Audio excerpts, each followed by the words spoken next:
Ladies and gentlemen, boys and girls, children of all ages, this is At the Helm Sports. I'm your host, Derek Helm. Thank you for joining me for episode 159. Please be sure to follow, subscribe on Apple Podcasts and Spotify.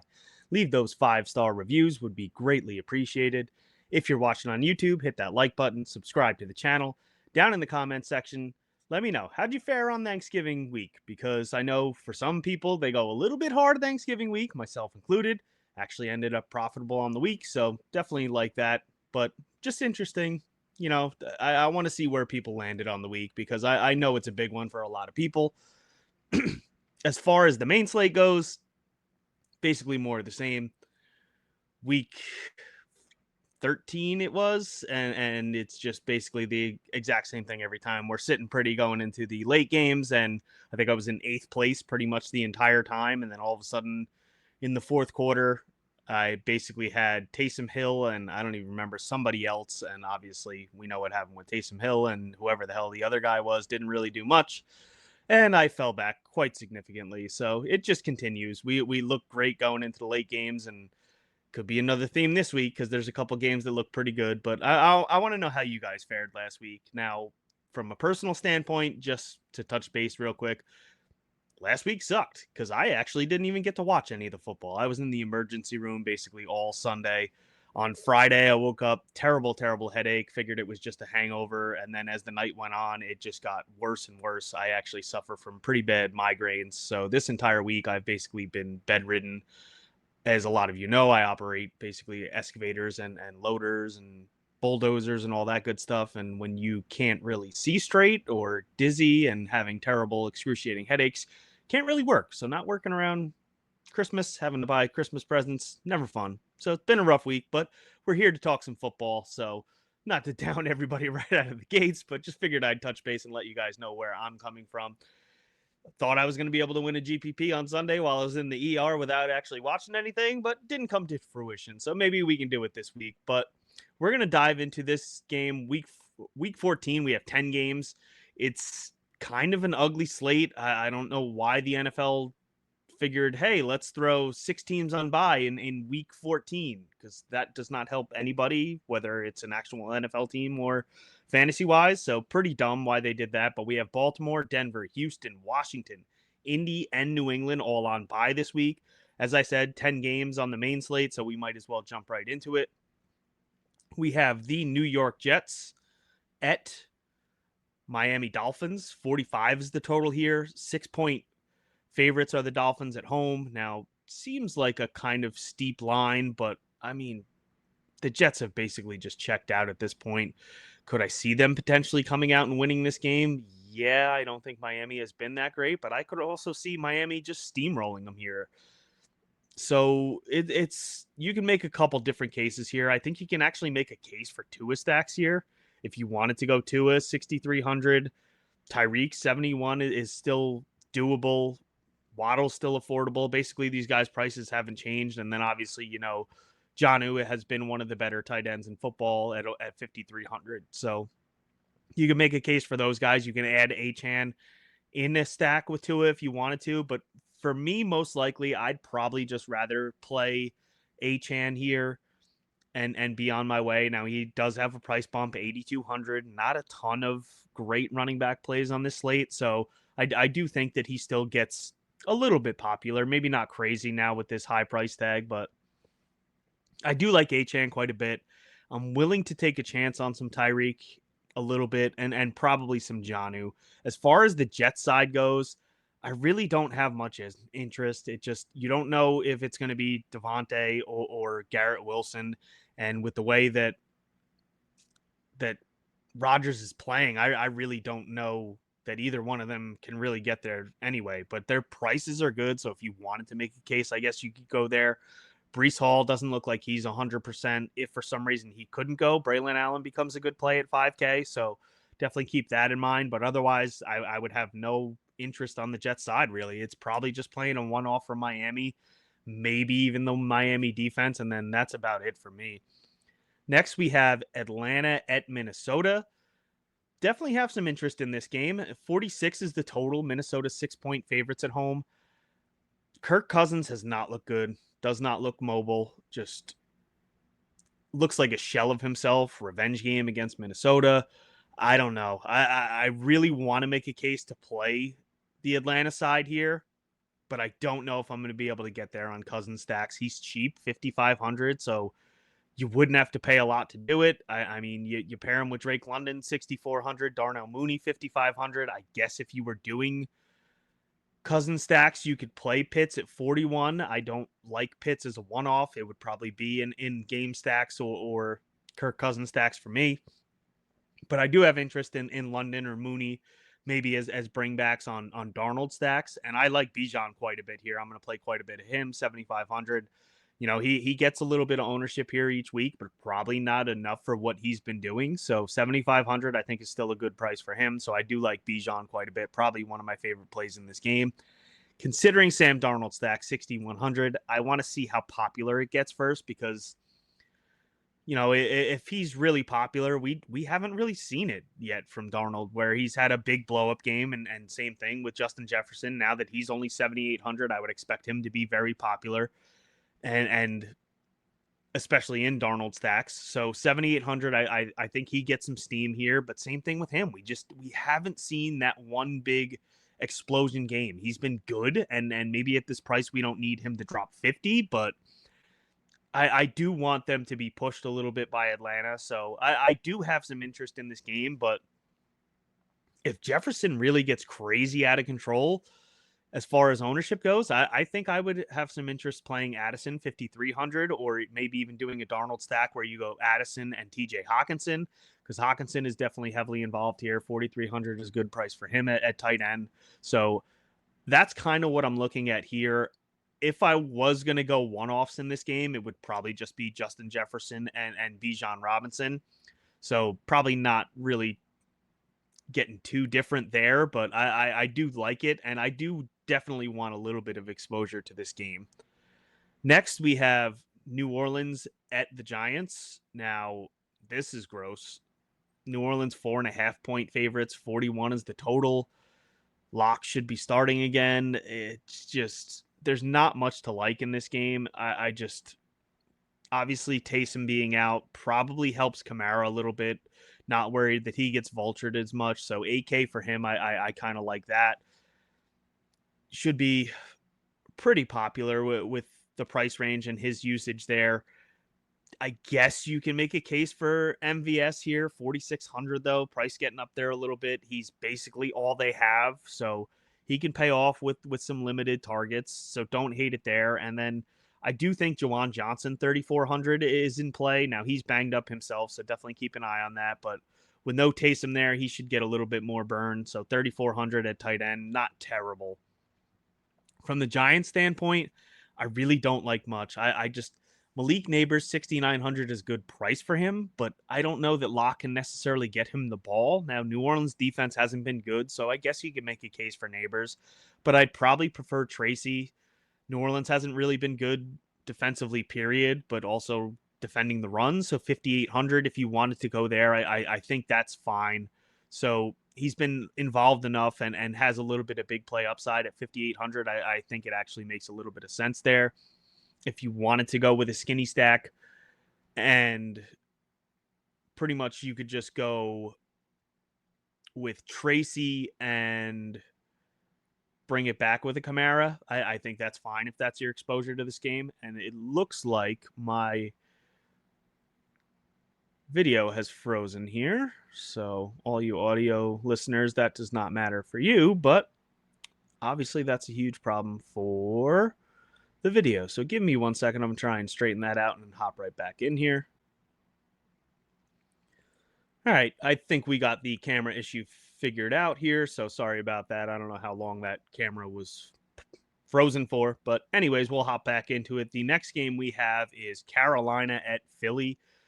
Pretty gross here too. 46 is the total. Philly 13-point favorites at home. So obviously we're expecting Philly to roll in this one. I would expect Saquon Barkley to be one of the most popular on the slate, even though he's $9,000 now. Pretty expensive, but with the narrative of, you know, potential MVP and rushing record and going against one of the worst defenses in football. So it definitely makes a lot of sense to go there. And I'm sure because of it, a lot of people will say that Jalen Hurts is then a pivot play, but I think Hurts gets some ownership in his own right, most likely paired with AJ Brown. Goddard is a little bit banged up. Smith obviously was banged up, but practicing in full, so should be back. I would expect Smith to get significantly less ownership than AJ Brown. So if you did want to pair Hurts with him, I think that helps a little bit. I also think that if you just wanted to play Smith and that's your exposure to this game, that could actually be a sneaky way to get exposure, because it does worry me a little bit in this game. Just, you know, Philly has bigger aspirations than just a rushing title. I, I I think if you asked Saquon Barkley why he went to the Eagles, it wouldn't be for a rushing title. It would be for a Super Bowl. So I could see them in this game getting up big and then just going on cruise control. Now, obviously, if they get up big, you're going to have some scoring that gets them there. But let's say it's, Hertz has a long touchdown to AJ Brown and Barkley breaks a long one and scores. It's possible at their prices that they do good, but they don't pay off what you need, because at 9,000, you need Saquon to go off. You need him to by far be the best player on this slate. So if he gets you 110 yards and a touchdown, that's not really doing it. Is it killing you? No, but you definitely want more than that. So same thing with Hurts. I mean, it worries me a little bit. So I don't know. I'm gonna let ownership kind of dictate how much I do in this game. And like I said, I think I might kind of go with maybe an AJ Brown one off, maybe a Devontae Smith one off, and kind of play it that way, and maybe hope that they do the bulk of the scoring here. And then in the second half, it's kind of spread out a little bit. Maybe Gainwell gets in there. Maybe they even throw Shipley in there, and it's a little bit running out the clock. So just something to keep in mind for this game. As far as the Carolina side goes, there's really not much I like. You could make a case for Chuba Hubbard. I think he's still involved. Brooks is getting sprinkled in there, but I just don't think the matchup is good, or really don't love him. And the wide receivers just don't really do it for me here. Bryce Young, same thing. So I'm just staying away from the Carolina side. Obviously, as 13-point underdogs, they're not really expected to do much anyway. So for me, it would probably be, I will definitely have some Saquon. I might be heavily underweight on him depending on how popular he does become. Maybe a Hurts or two stack, and probably a lot of my exposure just goes through a Devontae Smith or AJ Brown in this one. Next, we have Cleveland at Pittsburgh. Now, this one I'm having some trouble with, because I could see it being like we saw the other week where it was 24-19. So it was a meh game from a fantasy standpoint. 43.5 is the total here. So basically that's what they're looking at here for the total. 6.5-point favorites are Pittsburgh at home. Now, I think that might be a little inflated. Maybe Cleveland can keep it a little closer here, but I kind of want to play Winston stacks. Now, he's had good game, bad game, good game, bad game. So he's on track for bad game. Not necessarily bad game, but like 13, 14 points is basically what he's been doing here. And Pittsburgh is a pretty good defense. So we could see a dud here from Winston. But I think if Pittsburgh can get up, it's just Winston throws the ball so many times, and it's so cheap and such a condensed target share. It's so easy to know where to go. So Winston at 5,400. I mean, obviously you could chase the Judy game, 5,700. I would expect Judy to be pretty popular. Don't expect that every week, but it looks like Tillman could be out again. So you would go Judy, you have Elijah Moore, and you have Njoku. And it's a pretty easy stack. You pick two of those pass catchers, pair them with Winston, and bring it back with a Pickens or a Najee, and it's a pretty easy stack. So is it my favorite stack? Do I think it has the highest ceiling of any stack on this slate? Not necessarily, but it's pretty easy to do. And it's very rare that we have that clear cut of stacking possibilities here. So I probably will definitely have some Winston stacks in this one. You can make some cases for Russ with how well he's been playing. I don't know that I'm necessarily going to get there, but you definitely can. And with Calvin Austin now out, maybe Van Jefferson comes into play as a cheap option there. Maybe what Mike Williams gets a little bit more involved, but it would probably just be Pickens, Najee Harris, and the Cleveland side for me. Next, we have Vegas at Tampa Bay. Have a little bit of interest in this game. 46.5 is the total. Tampa 6.5 point favorites at home. The Tampa running backs have looked good. Obviously, Bucky Irving, 6,600, little banged up. So you want to make sure that he's able to go, hasn't been practicing. So if he can't go, Rashad White, 5,300, probably a pretty good play. But I think if Bucky does go, I do think that he's established himself as at least the 1A of this offense. Now, is he $1,300 more than Rashad White? Probably, I would say at this point, but I do have interest in them, and then I also have interest in Mike Evans. Obviously, we know that he's still chasing that 1,000-yard season. Probably unlikely, but they're going to try and get him the ball. They're going to give him the red zone targets, so 7,200 for him. I do like him quite a bit also. And then if you want to bring it back on the Vegas side, it is very, very easy. You know exactly where to go. It's Jacoby Myers, 5,600, and Brock Bowers, 6,500. The ball is going to go through the two of them, and it's that simple. So as I said with the last game, is if you wanted to stack this up, then you know exactly where to go. Now, I've heard some people bringing up Aiden O'Connell at only 4,800. Tampa's secondary has been terrible. Anytime I've gone to a cheap quarterback this year, it just, there's a reason they're cheap quarterbacks. I'm going to stay away. Now, obviously, past results are probably not indicative of what's going to happen this week, but Aiden O'Connell's just not for me. As I said before, Winston, though, you know exactly who to stack him with. So if you did want to get away with a cheap stack there and then bring it back with a Bucky Irving or Evans, I do think that that's actually in play, but probably not for me this week. Next, we have another lovely game, Jacksonville at Tennessee. This slate really is gross. So no Trevor Lawrence, obviously. One of the only plays that I did actually get to see on Sunday was that hit on him, which that was gross. So he's out anyways. So we get Jones in this game most likely. 39.5 is the total. Tennessee 3.5 point favorites at home. Really not a ton that I like here. Don't want to go with Mac Jones stacks. I do think that Brian Thomas at 5,800 is still in play. I think Jones can get him the ball. We saw that a little bit last week. I don't really love Ingram. So it would probably just be Brian Thomas for me on the Jacksonville side. You can make a case for Tony Pollard, 6,400. I don't think he gets too popular. Was a little bit popular last week. Didn't really do much. I think this is a great matchup. I still think he gets a ton of work. So 6,400 for him, I think, is a great price. I like Pollard quite a bit. Ridley involved every single week, has a little bit of touchdown upside, 5,700, pretty cheap for him. People are going to keep chasing Nick Westbrook-Akine, 4,700. It's really crazy that it keeps happening. It's basically the same exact play over and over and over. You keep saying that it can't keep happening, but here we are. So I guess you can make a case for him at the price and hope that it happens again. But for me, it would probably just be a skinny stack of Brian Thomas and Pollard or Ridley, or just playing Pollard or Ridley as a one-off. Next, we head to the late slate of games, which, as I said, have just been the worst this year. We have Seattle at Arizona, 44.5. Arizona 2.5 point favorites at home. So I have some interest in this game.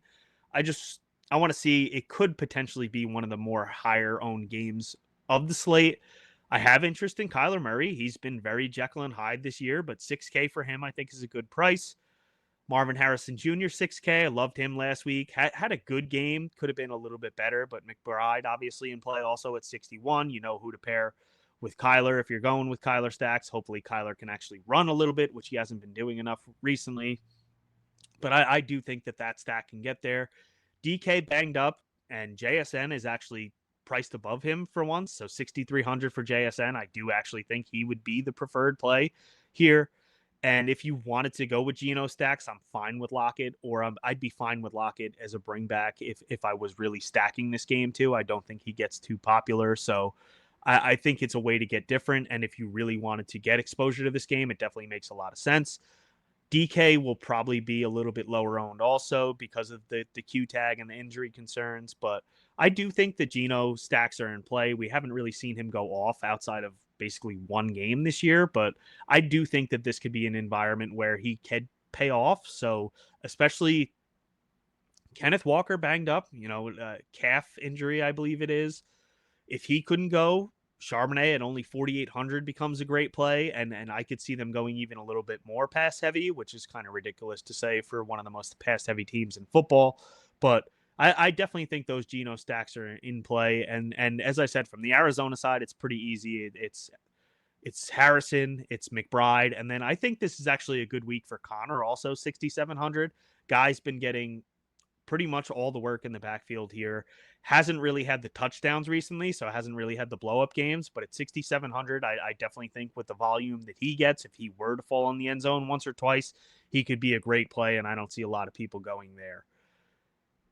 Next, we have Chicago at San Francisco. This one, obviously, we have Guarendo, 5,400. It's nice that they priced him up to 5,400 and didn't leave him somewhere down at like 4,400, but he's going to be uber chalk. He's basically the free square this week. If you're playing cash, just start your lineup with him. No Mason, no CMC, so it's going to be Guarendo. I do think for that reason, maybe going Purdy stacks gets you a little bit of leverage, but I don't know how much I love it against Chicago here. 44 is the total. San Francisco are 4-point favorites at home. But being at home, I do think you can make a case for Brock Purdy, 6,200. Debo has sucked, but 5,900 for him isn't terrible.